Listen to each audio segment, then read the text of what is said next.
I'm Tomlyn Nicholson. This is Saturday, January 31st, 2026. President Trump nominated Kevin Warsh, a former Federal Reserve governor, to succeed Jerome Powell as Fed chair, citing Warsh's economic experience amid calls for lower interest rates. The announcement follows Trump's criticism of current monetary policies, with confirmation hearings anticipated in the Senate. Former CNN anchor Don Lemon was arrested by federal authorities and charged with federal civil rights violations, including conspiracy to deprive rights and violating the FACE Act, stemming from his coverage of an anti-ICE protest that disrupted worship services at City's Church in St. Paul, Minnesota on January 18th. Don Lemon spoke defiantly outside the courthouse, stating he will not be silenced and emphasized the importance of free and independent media, especially now, while his attorney Abbe Lowell promised a vigorous defense against what they called manufactured charges.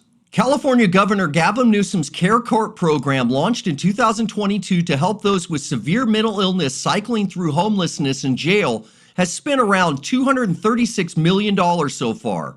A recent report highlights that only 22 people have been court-ordered into the treatment over 4 years, far below the initial projection of thousands eligible.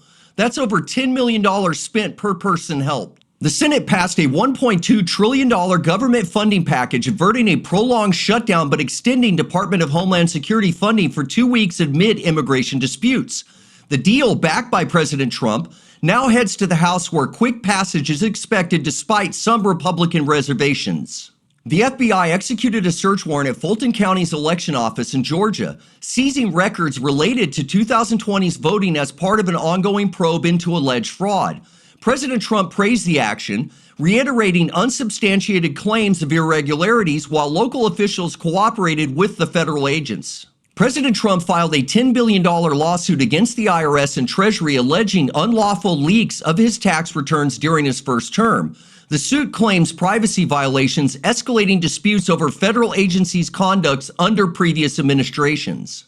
The Justice Department released millions of pages from Jeffrey Epstein's files, stating it has fulfilled legal obligations despite Democratic questions about redactions and complicitness.